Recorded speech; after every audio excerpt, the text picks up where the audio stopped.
Pagnipis sa supply ng kuryente, posibleng maranasan sa Luzon sa Mayo ayon sa DOE. May ulat si Jasmine Gabriel Galban. Sa inilabas na power outlook ng Department of Energy, asahan ng pagnipis sa supply ng kuryente sa Luzon sa Mayo.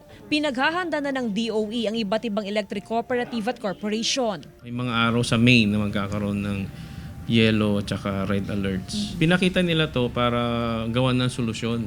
So ang solusyon nga na nakikita dito is yung uninterruptible load program. So pagka umabot sa ganyan, anyway magno-notify naman kasi yung system operator about any yellow or red alerts.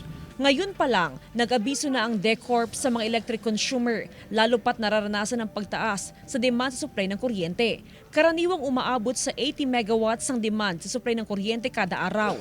Pero ngayon pa lang, ilang araw, matapos ang deklarasyon ng panahon ng tag-init, umaabot na sa 83 megawatts. Ang sinasabi na lang namin is ugaliin na lang na linisan yung mga appliances para maging efficient sila.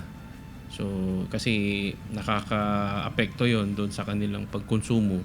Dahil sa mainit na panahon, hindi raw maiwasan na tumaas ang konsumo sa kuryente. Kanya-kanyang diskarte ang ilang consumer para makatipid. Dalas kasi wala kami sa bahay, kaya kung minsan, kagaya ng rep, pinapatay namin. Tiniyak ng DOE na sapat ang supply ng kuryente sa nalalapit na Semana Santa. Kasama si Wilson C., Jasmine Gabriel Galban, One North Central Luzon.